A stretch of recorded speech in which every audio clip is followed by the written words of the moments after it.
Olá, sejam todos muito bem-vindos a mais um episódio Entre Tributos, o videocast da Comissão de Direito Tributário da OAB de Santa Catarina, que busca transformar os debates do Congresso em conteúdo permanente para a advocacia. Eu sou Pablo Mota, advogado, professor, membro da Comissão de Direito Tributário da OAB, e hoje tenho a satisfação de conduzir esse episódio junto com a colega Caroline Viseu, também advogada e integrante da nossa comissão. Hoje trataremos de um tema extremamente relevante para a advocacia, para as empresas, para todos aqueles que acompanham a implementação da reforma tributária, que é a regulamentação do IBS.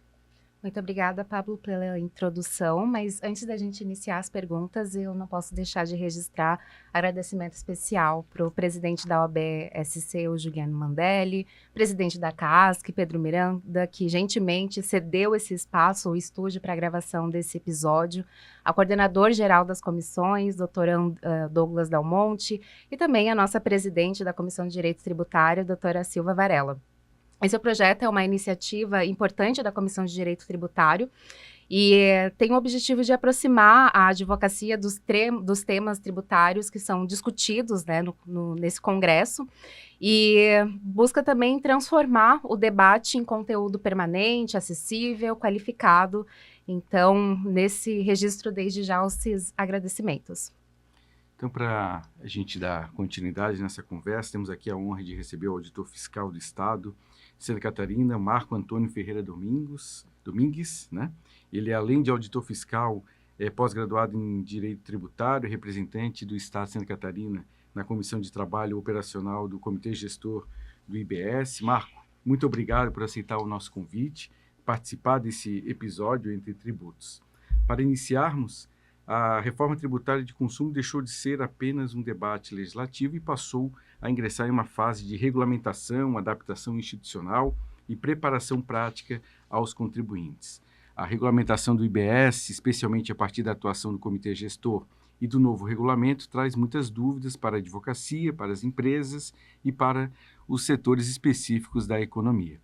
Então, eu gostaria de que, por gentileza, que pudesse o senhor realizar uma breve fala, né, inicial sobre a importância dessa fase da regulamentação do IBS e quais os pontos merecem maior atenção nesse momento de transição. Obrigado. É uma honra estar aqui. Agradeço também o convite da doutora Silvia Varela. Eu acho que esse ponto que a gente chegou agora é um ponto que está fazendo cair a ficha para bastante gente, tá?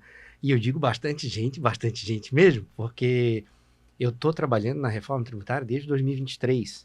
Então, começou com a ENCAT tentando encabeçar alguma coisa, ajudar nos grupos técnicos, na assessoria que estava tentando fazer a emenda constitucional. Depois que saiu a emenda, tinha que preparar o texto da Lei Complementar 214.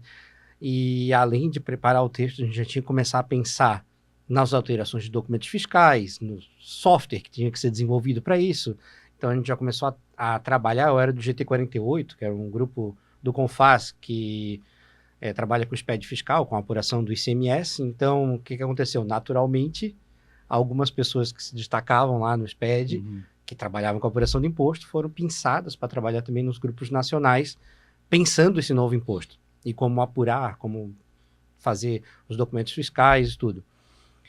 E desde esse início, já teve vários eventos, várias palestras, várias reuniões, e até de prefeitos eu já ouvi que, tipo, não, isso aí vão adiar, isso não vai acontecer, no Brasil tudo adia, não, sabe? Então, agora com o regulamento na rua, começou um reloginho a contar, tem uma contagem regressiva que vai travar a emissão do documento fiscal, se não tiver com os novos impostos, IBS e a contribuição CBS destacado corretamente no documento fiscal, a partir de 1º de agosto, não vai conseguir emitir o documento fiscal. E isso jogou na rua uma luz do que estava acontecendo nos bastidores, que a gente vem trabalhando já desde 2023, 3 anos trabalhando já, de um monte de coisa que já está construída, notas técnicas de documentos fiscais novos que foram instituídos agora pelo regulamento, como a nota fiscal de água, a nota fiscal de alienação de bens imóveis, já estão com a nota técnica na rua desde o ano passado. e ainda tinha gente não acreditando que ia acontecer. Então, com o regulamento agora e com esse momento novo de, ó, tem um reloginho contando, vai travar a emissão do documento fiscal e tem a possibilidade de penalidades a partir de 1º de agosto. Então, esse eu acho que é um momento importante, que é o marco de caiu a ficha, a reforma está acontecendo, já aconteceu grande parte e começa a afetar realmente a vida das pessoas agora com essa contagem regressiva para 1º de agosto. Então, realmente é um momento importante, foi um marco importante, histórico, que trouxe essa publicação do regulamento.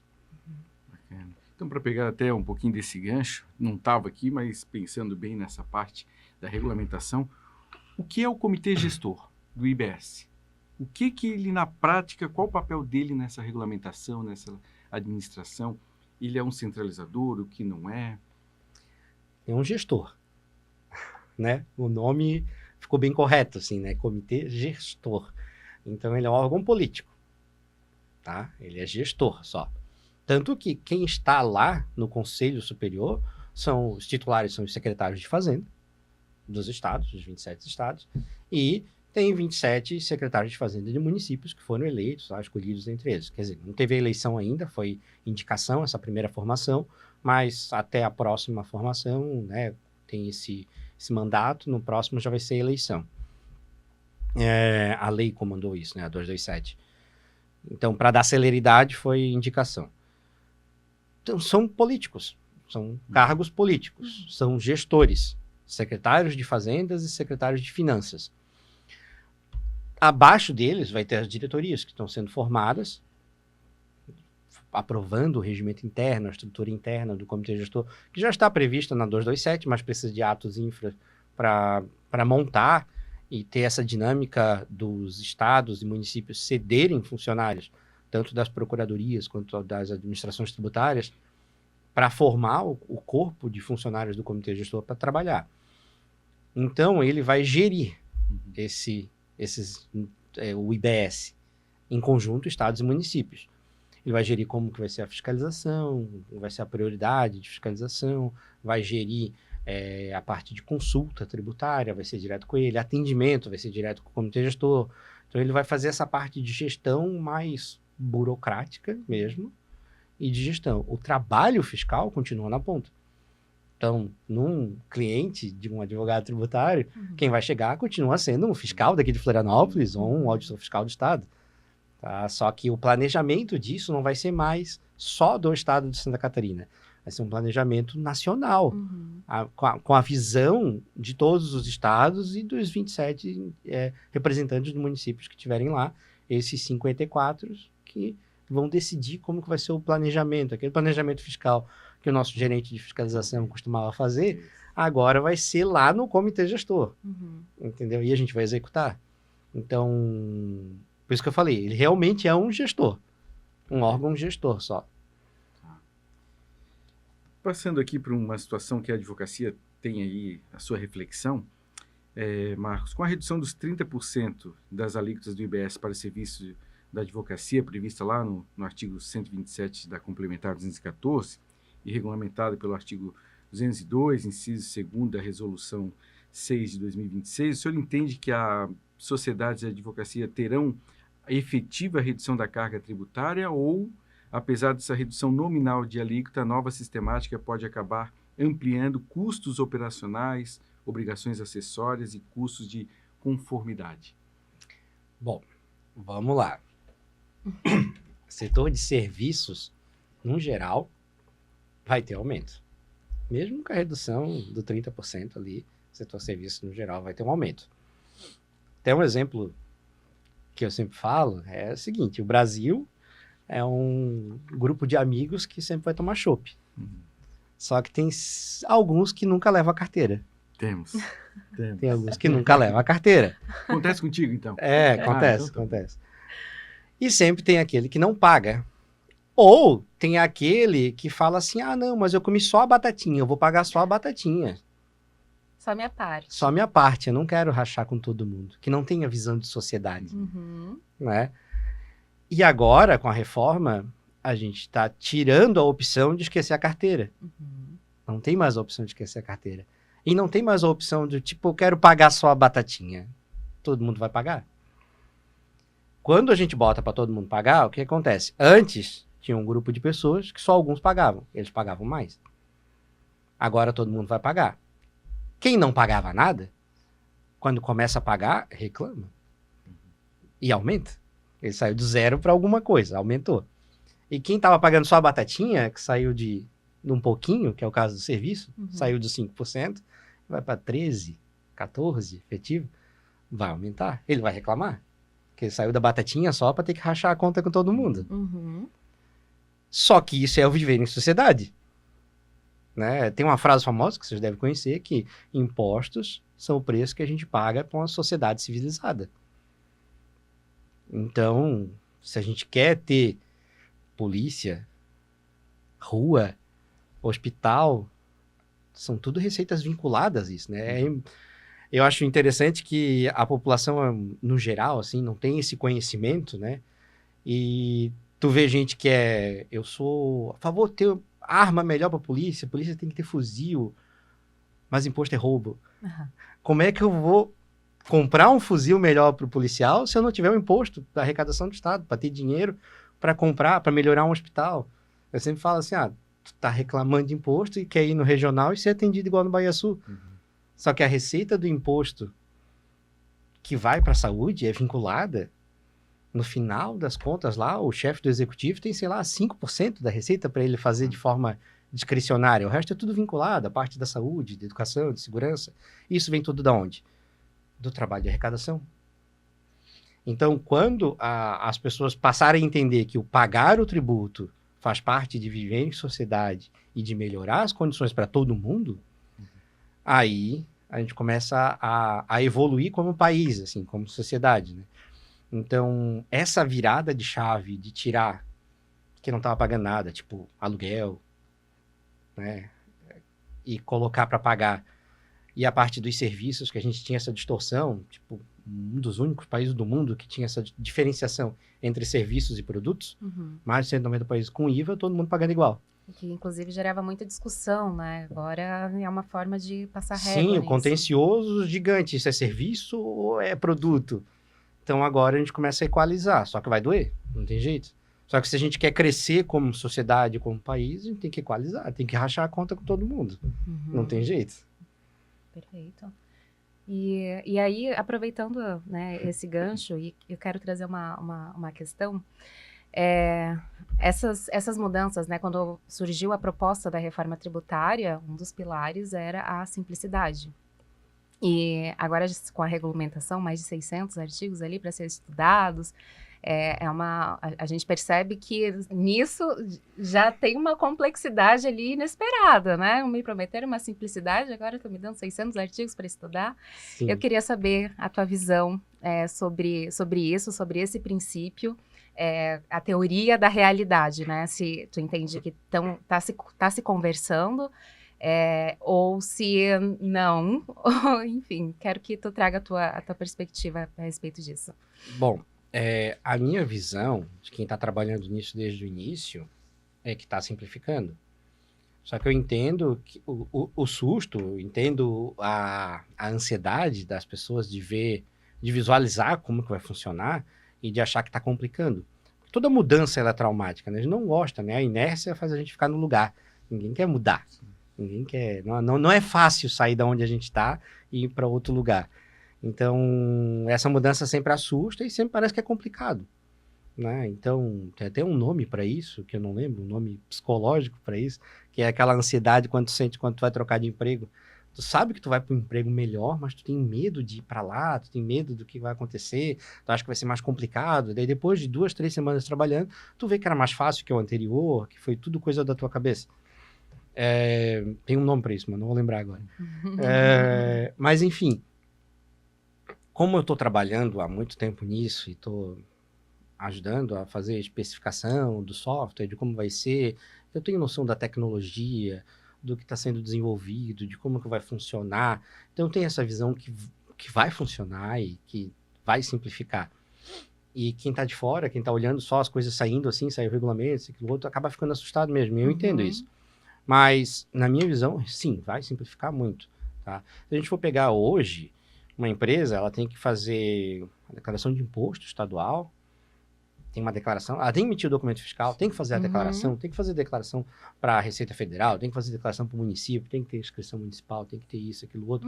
É um emaranhado de complicações que não vai ter mais. A obrigação acessória, a única, vai ser emitir o documento fiscal de forma correta.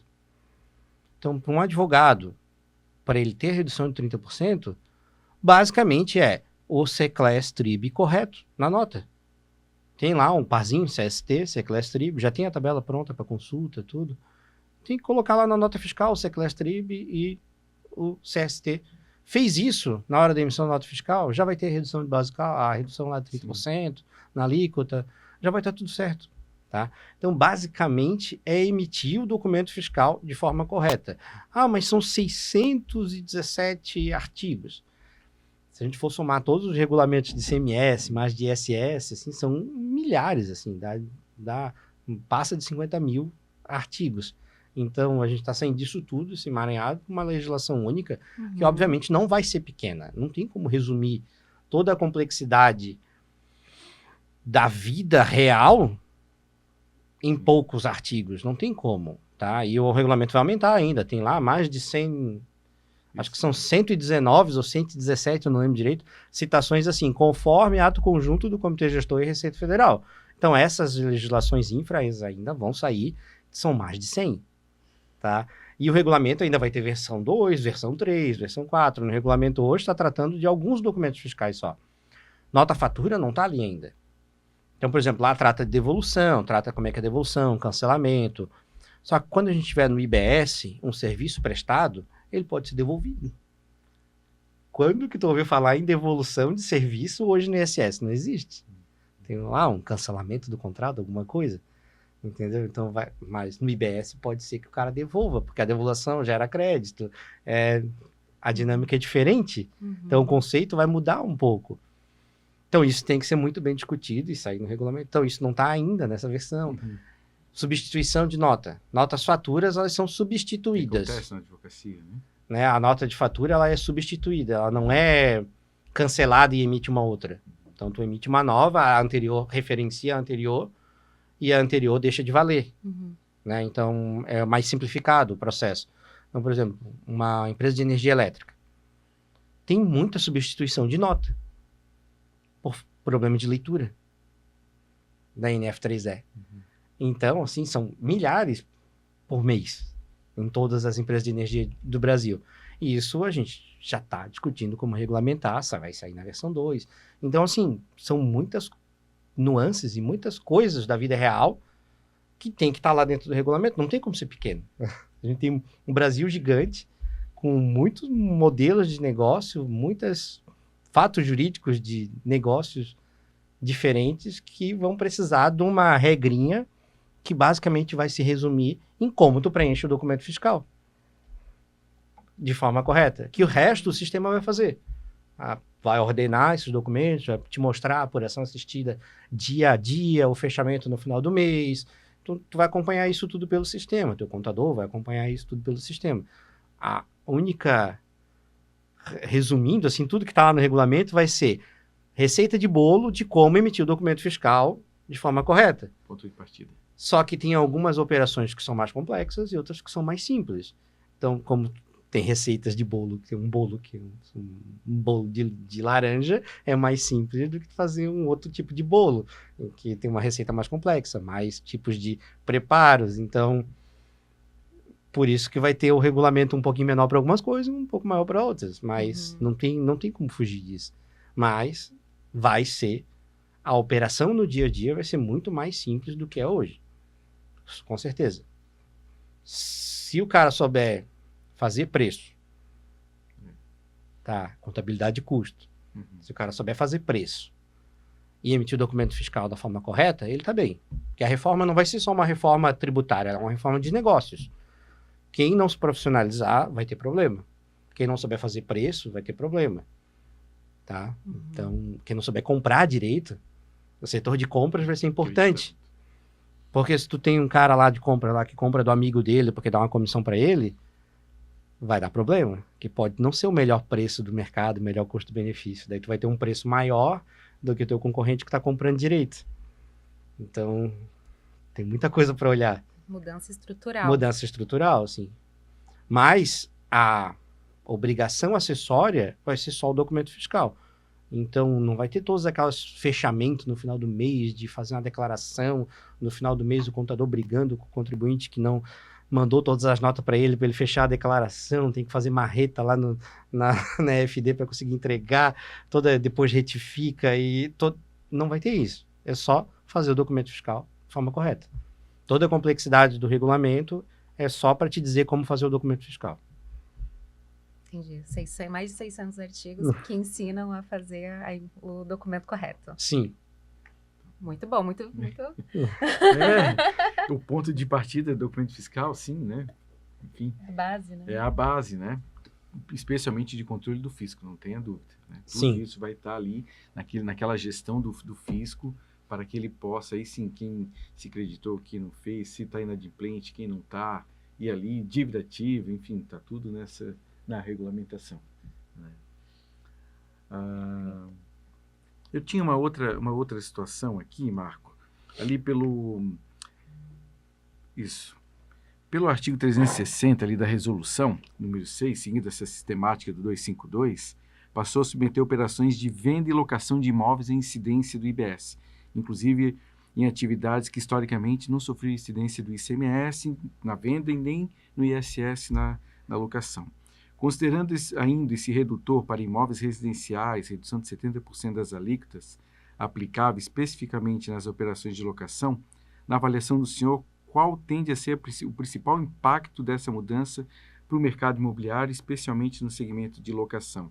Quais os cuidados que os locadores e locatários deveriam começar para adotar em função da regulamentação, considerando que o IBS deve começar a produzir seus efeitos a partir de 29? O IBS 29, mas o CBS já é ano que vem. Uhum. Então, já adianta. Já tem que fazer o documento fiscal. O software dele tem que estar capaz de emitir, se for uma incorporadora, a NFE ABI, que é a Alienação de Bens Imóveis, se for um locador de imóveis, tem que estar já apto a emitir a nota fiscal de serviço para alocação de bens imóveis. Outra coisa importante, o CIB, o Cadastro de Imóveis. Tá tudo correto, os cadastros.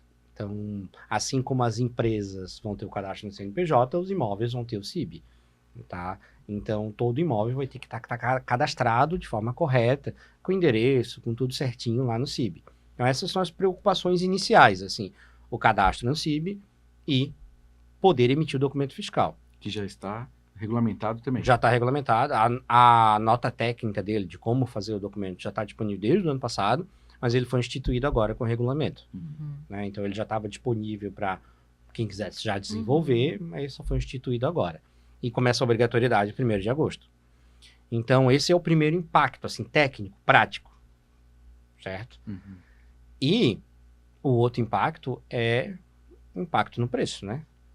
Porque, historicamente, não tinha tributação nenhuma, só na renda. E agora vai ter tributação ali nesse ato de consumo ali de um aluguel ou de um imóvel. Mesmo com os redutores, por menor que seja, quem sai do zero para qualquer coisa, aumentou. Né?